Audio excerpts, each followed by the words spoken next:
জোনাক ৰাতি জোনাকৰ ৰাতি চোতালত বহি আছিলোঁ মই তোমাৰ কথাকে ভাবি। বহুত দিন হ'ল আমি একেলগে জন্তি চোৱা নাই, তৰাও গণনা কৰা নাই।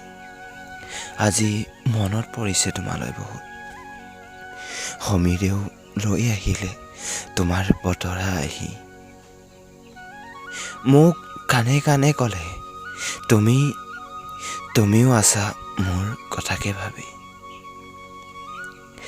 যদিও আমি দুয়ো আছোঁ অকলশৰে, কিন্তু মনটো আছে আমাৰ একেলগে। বহুত দিন হ'ল তোমাক লগ পোৱাৰ, নাজানো আৰু কেতিয়া লগ পাম।